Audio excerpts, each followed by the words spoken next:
Bismillahirrahmanirrahim. Alhamdulillahi rabbil alamin. Wassalatu wassalamu ala asyrafil mursalin sayyidina wa maulana Muhammad wa ala alihi wa sahbihi ajma'in. Amma ba'd. Ibu-ibu, bapak-bapak dan saudara-saudara serta anak-anakku sekalian yang insyaallah dimuliakan dan dirahmati Allah Subhanahu wa taala. Alhamdulillah, kita panjatkan syukur kepada Allah Subhanahu wa taala yang pada malam hari ini atas limpahan rahmat dan nikmat-Nya Allah mempertemukan kembali saya dengan bapak-bapak serta ibu-ibu sekalian. Sudah lama rasanya tidak ke masjid Al-Ikhlas Puri Anjasmara ini. Mungkin ya 2 tahun lebih ya, sejak Covid itu praktis saya belum pernah datang ke sini, dan ini alhamdulillah Allah memberikan kesempatan untuk bersilaturahim kembali. Semoga pertemuan kita ini diberkahi oleh Allah Subhanahu wa taala. Amin ya rabbal alamin. Bapak dan ibu-ibu, saya diminta oleh panitia untuk menyampaikan ceramah tarawih pada malam hari ini dengan judul konsep keikhlasan di dalam beramal. Bapak dan ibu-ibu, saya kira semua kita sudah paham betul bahwa kita manusia ini diciptakan Allah Subhanahu wa taala, tidak ada lain kecuali untuk beribadah. Allah dengan tegas menyatakan di dalam Al-Qur'an, A'udzubillahi minasyaitonirrajim, Bismillahirrahmanirrahim, wa ma khalaqtul jinna wal insa illa liya'budun. Tidak aku ciptakan jin dan manusia kecuali untuk beribadah kepadaku. Lalu ibadah yang dituntut oleh Allah Subhanahu wa taala dilakukan oleh manusia itu tidak sekedar ibadah, tetapi dengan catatan yang sangat khusus, yaitu bahwa ibadah itu hendaklah dilakukan dengan ikhlas. Bapak-bapak dan ibu-ibu juga saya kira sudah sering mendengar ayat yang sangat populer tentang perintah untuk ibadah dengan ikhlas itu. Di dalam surat Al-Bayyinah ayat 5 Allah berfirman, A'udzubillahi minasyaitonirrajim, wa ma umiru illa liya'budullaha mukhlishina lahud-din hunafa. Al-ayah.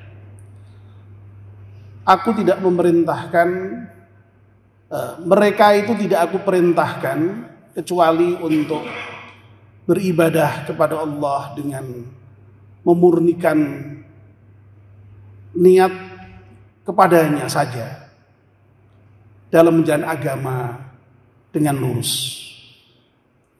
Jadi dalam ayat ini dengan tegas Allah memerintahkan kita itu untuk beribadah kepada Allah dengan memurnikan ketaatan kepadanya dengan ikhlas. Ikhlas sendiri itu memang dari segi bahasa ya artinya murni. Murni itu tidak bercampur.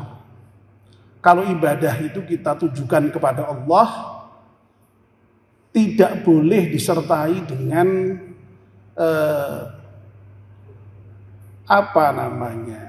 menunjukkan ibadah itu kepada selainnya.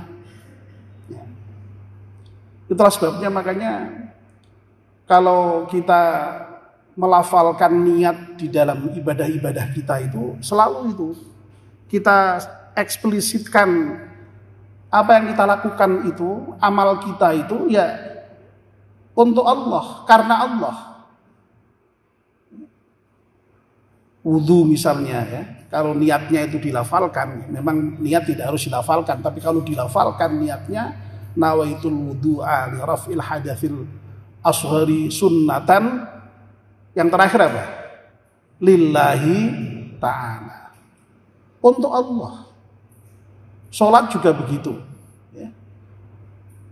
Kalau dilafalkan niatnya usolli fardul isya'i arba' raka'atin mustaqbil qiblati. Yang terakhir apa? Lillahi ta'ala. Tergantung posisinya. Kalau imam ya imaman lillahi ta'ala, kalau makmum ya makmuman lillahi ta'ala. Ya. Untuk Allah. Puasa di sini biasanya niatnya dibimbing enggak? Dibimbing ya. Itu kan juga sama. Nawaitu shauma ghadin an adai fardhi syahri ramadhani hadhihi sanati lillahi ta'ala. Jadi semua ibadah itu harus diniatkan untuk Allah Subhanahu wa ta'ala saja. Lillahi ta'ala. Dan itu penting. Ya. Pernyataan seperti itu di dalam ketika kita melaksanakan amal apapun, ibadah apapun. Nabi kita dengan sangat tegas juga menyatakan innamal a'malu binniyah. Sesungguhnya niat itu tergantung amal, sesungguhnya amal itu tergantung niatnya, kebalik ya. Sesungguhnya semua amal tergantung niatnya. Fa innama likulli imri'in ma nawa. Dan sesungguhnya seseorang itu ya akan mendapatkan ya, apa yang diniatkannya itu. Lalu Rasulullah sallallahu alaihi wasallam menyatakan faman kanat hijratuhu ilallahi wa rasulih fa hijratuhu ilallahi wa rasulih. Kalau dulu para sahabat itu hijrahnya kok niatnya untuk Allah dan Rasulnya, maka yang didapat apa? Ya Allah dan Rasulnya. Tapi kalau niatnya di dalam berhijrah itu kok untuk dunia atau wanita yang ingin dinikahinya, ya yang didapat yaitu dunia dan wanita yang dinikahinya. Itu aja kalau dapat, ya, karena belum tentu dapat. Ya. Masya Allah. Jadi inilah pentingnya niat bapak-bapak dan ibu-ibu terkait dengan amal yang kita lakukan itu. Jangan sampai tidak ada niat. Ya. Amal apapun selalu kita niatkan dalam kerangka Allah Subhanahu wa ta'ala. Itulah yang dimaksud dengan ikhlas itu. Ya, hanya menunjukkan, memperuntukkan aktivitas kita, amal kita, ibadah kita itu hanya untuk Allah Subhanahu wa ta'ala.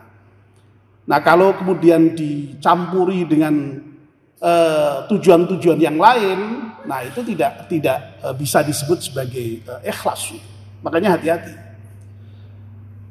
Namun demikian, ya tentu saja tidak se-strict itu ya, tidak seketat itu ya.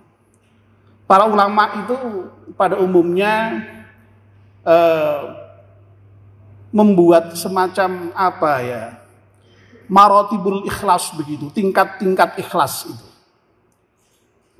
Nah, tingkat yang tertinggi ya tadi itu, ketika seseorang beramal niatnya itu semata-mata untuk Allah. Niatnya itu semata-mata hanya melaksanakan perintah Allah dan mencari ridho Allah.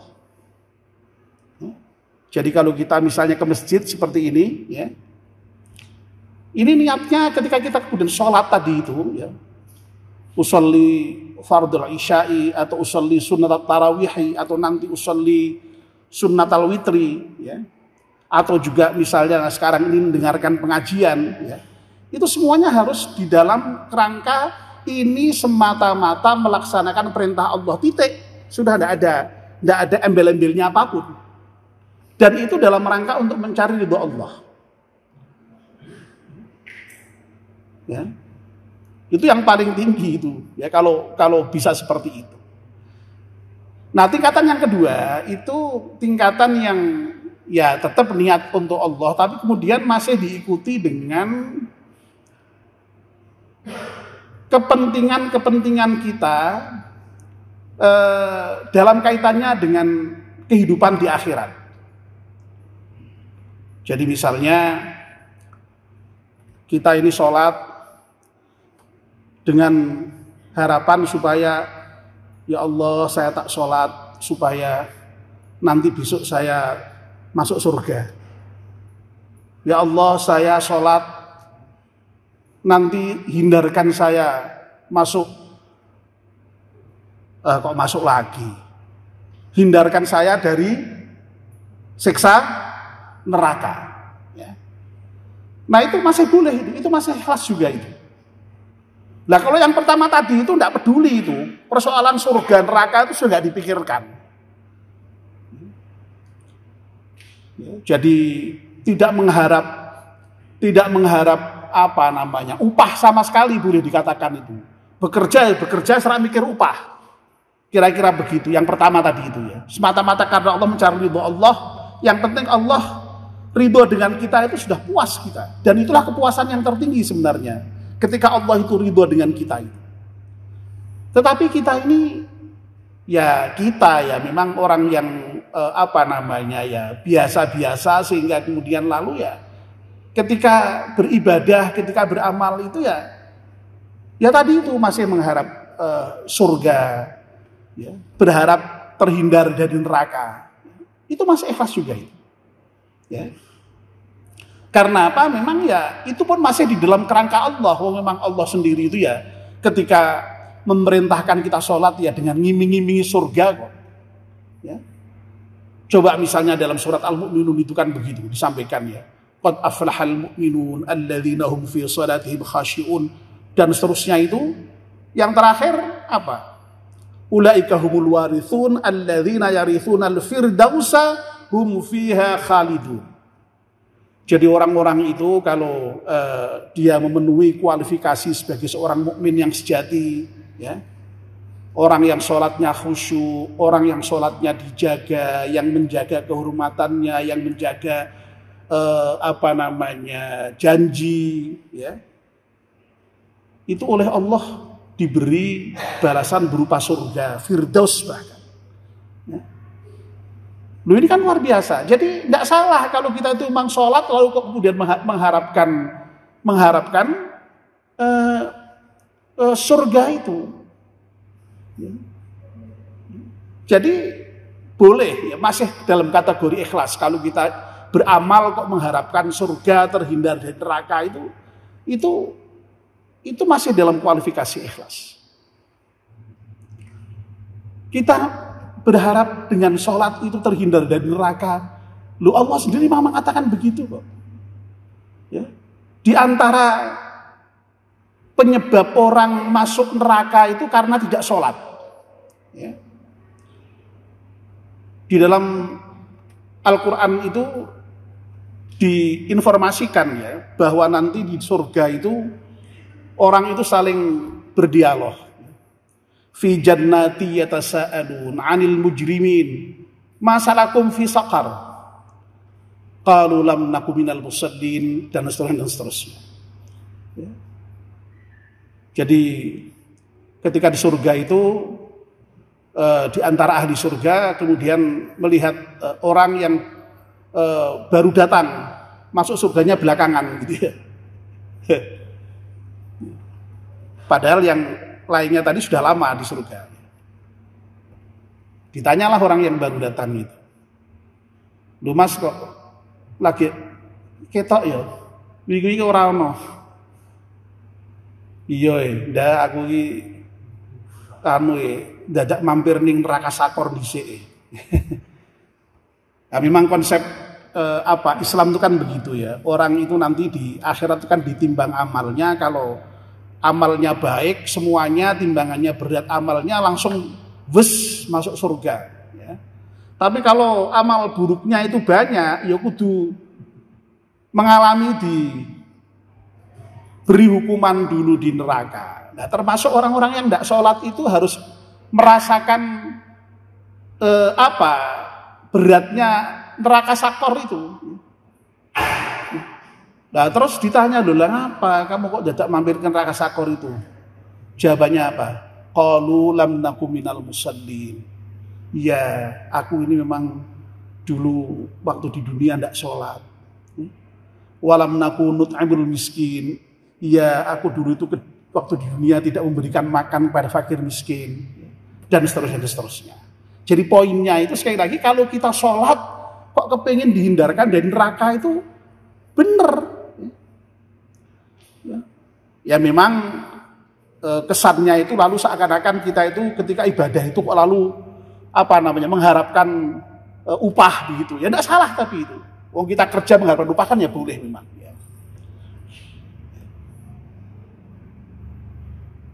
Pergi haji ya begitu sama. Ya Allah, mudah-mudahan dengan haji ini aku masuk surga, terhindar dari neraka. Sedekah, masukkan kotak tadi itu ya terhindar dari neraka, masuk surga. Tidak salah, memang dengan sedekah itu Allah akan masukkan kita ke surga dan menghindarkan dari neraka. Nyatanya Nabi itu pernah sampai bersabda, ittaqun nar walau bisyikki tamrah.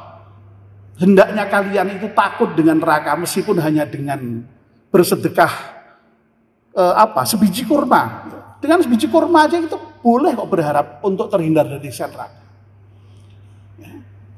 Nah, yang ketiga, tingkatan yang ketiga ini masih juga termasuk dikategorikan sebagai amal yang ikhlas, ibadah yang ikhlas ketika kita itu beribadah. Di samping tadi karena Allah pasti mengharap surga neraka, juga masih ditambahi untuk mendapatkan kepentingan kita di dunia. Itu boleh itu. Ya Allah, saya sholat ini mudah-mudahan Engkau hindarkan dari neraka, Engkau masukkan ke surga. Mudah-mudahan juga aku sholat ini Engkau misalnya berikan ketenangan dalam hidup saya. Loh, boleh itu. Ya. Karena memang orang yang sholat itu dijamin oleh Allah tenang jiwanya, bahagia jiwanya. Jadi kalau kita sholat berharap kebahagiaan jiwa, ketenangan jiwa, boleh itu. Ya Allah, aku sholat semoga jasmaniku sehat. Loh, sholat itu yang menyehatkan badan, puasa menyehatkan badan, sumu tasyahu. Sholat itu dengan gerakan-gerakannya, kalau itu diikuti sesuai dengan gerakan-gerakan yang diajarkan Nabi, itu juga menyehatkan. Menyehatkan. Sudah banyak itu penelitian-penelitian yang dilakukan terkait dengan bagaimana pengaruh sholat terhadap kesehatan jiwa maupun kesehatan raga itu. Itu boleh itu. Boleh, ya. Karena itu masih di dalam koridor apa yang bolehkan oleh Allah dan diajarkan Allah sendiri memang. Ya Allah, dengan sholat saya bisa bertemu dengan saudara-saudara, bersilaturahim, ya. Membangun kohesi sosial, loh, bagus itu, ya, boleh. Ya Allah, dengan sedekah supaya dihindarkan dari bala, dari para petaka, boleh. Ya Allah, supaya saya dengan bersedekah kemudian diberi limpahan rezeki, tidak salah. Ya. Itu kan kepentingan duniawi kita. Ya. Itu boleh. Ya. Nah, kalau kemudian kepentingan duniawinya itu merupakan kepentingan duniawi yang dilarang oleh Allah, ya tidak boleh. Ya. Jadi kepentingan duniawi yang masih di dalam koridor yang dibolehkan oleh Allah Subhanahu wa Ta'ala. Nah, jadi sekali lagi meskipun ikhlas itu sekali lagi memurnikan amal dan ibadah itu semata-mata hanya untuk Allah dan karena Allah, tetapi sebenarnya bisa diikuti dengan tadi untuk mendapatkan kepentingan kita di akhirat maupun di dunia yang dibolehkan oleh Allah Subhanahu wa Ta'ala. Ya. Jadi sangat luas sebenarnya spektrum ikhlas itu. Nah, yang terakhir saya ingin juga memberikan satu tips ya. Ada juga yang menyatakan bahwa orang yang ikhlas itu adalah orang yang